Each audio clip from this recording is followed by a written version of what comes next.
కాసేపు ఆగి రావచ్చు కదా, 2 సీరియల్ అయిపోయేలోపు వచ్చేస్తావా అని చెప్పి వాడిని తిడుతుంటాం.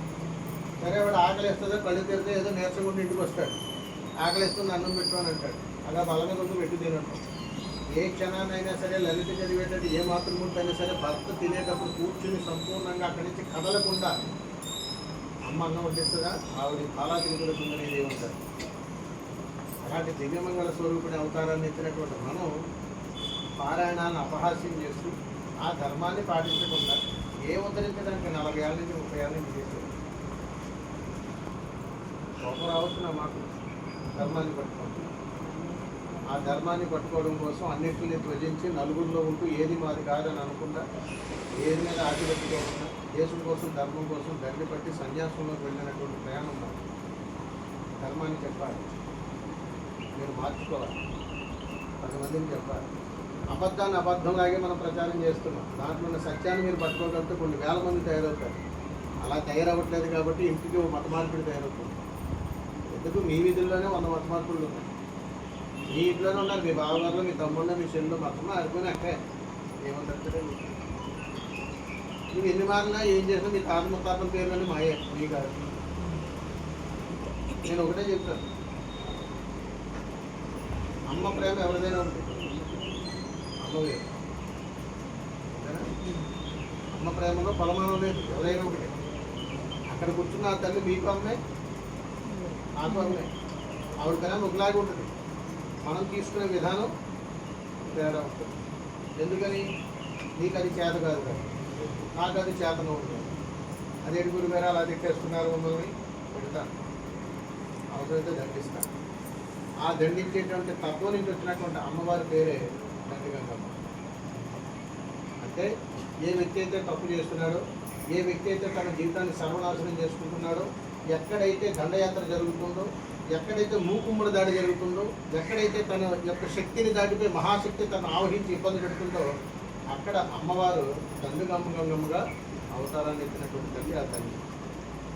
ఆ తల్లికి దండయాత్రకు మారిపోయారు. ఈ అమ్మవారిని తిరుపతి పరిసర ప్రాంతాల్లో బాగా ప్రాచుర్యం చెందినటువంటి అమ్మవారు. తెలుసా మీకు? అది ఒరిజినల్ పేరేంటో తెలుసా?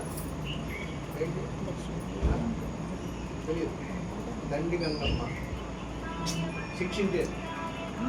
మనశ్శాంతి లేదా, ఎన్ని రోగాలు ఉన్నాయి, చెల్లుడు దారి పెరుగుతుంది, దేశాలు కూర్చొని గంటలో దారి చూపిస్తుంది ఆ తల్లి. అందుకని దండయాత్రకు మారిపోయి ఎన్నో దెబ్బలు తిందా తల్లి. శత్రువుల సైన్యాన్ని ఎదుర్కోవడం కోసం ఒక రాజు పాలకనలో ఎంతోమందిని ఇబ్బంది పెట్టి తను కూడా ఇబ్బంది పడిపోతున్నప్పుడు అమ్మా అని పిలిచాడు అంతే. ఆ మొత్తం సైన్యాన్ని అంతని కూడా ఒక నదీ పరివాహక ప్రాంతంలో బట్టి మొత్తం కొట్టుకుని ఉంటారు. అంతటి శక్తి స్వరూపుని దండిగంగమ్మ అవతారంగా కొలుస్తారు. అందుకని దండుగంగమ్మ అంటే సైన్యాధ్యక్షురాలుగా కొలుస్తారు. అంటే నాకంటూ నా ఇంట ఎంత అనారోగ్య సమస్యలు ఏదైనా వచ్చి నా చెయ్యి దాటిపోతున్నప్పుడు అమ్మ అని పిలిస్తే చాలు.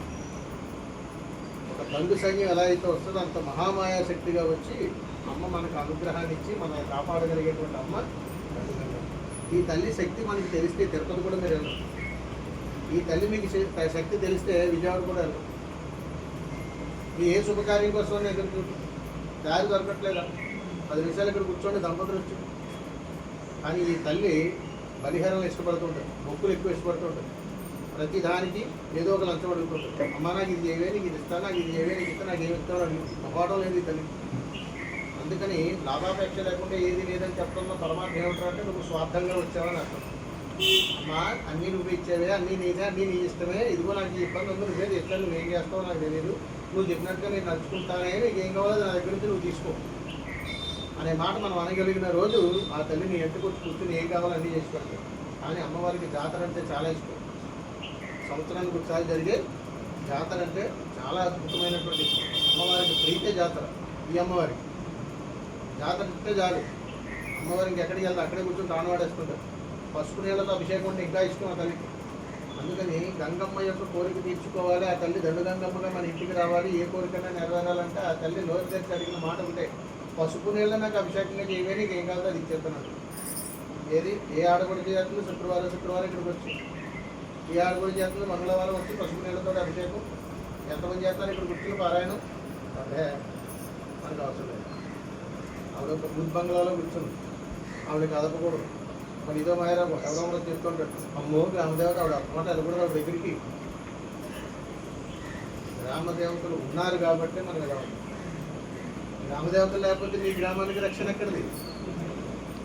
ఉత్తర భూమిలో పుట్టిన ఆయన తపశక్తిలో కూర్చుంటే ఊరు పొలిగారులో ఉన్నటువంటి ఉగ్రభూతాలు పిశాచాలని ఊళ్ళోకి వచ్చి మిమ్మల్ని తీసుకెళ్ళిపోతే వస్తుంటాయి.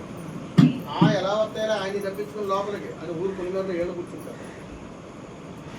వీళ్ళ దాంట్లో అభివృద్ధి అయినా కానీ వస్తున్నాయి, నేను కాపాడేస్తాను. అంతటి శక్తి ఉన్నది ఇక్కడ. అసలు వీళ్ళే లేకపోతే మనం అంటున్నాం. విజయవాడ కనుక చెప్తామా విన్నారా? వెళ్ళారా? ఎన్నిసార్లు వెళ్ళారు?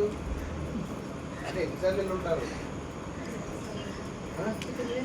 వెళ్ళుంటారు. ఇక్కడికి ఎన్నిసార్లు వస్తుంటారు? సంవత్సరానికి ఒకసారి ఇక్కడికి వస్తా. పాప ఆవిడే పాపం చేసిందో తల్లి.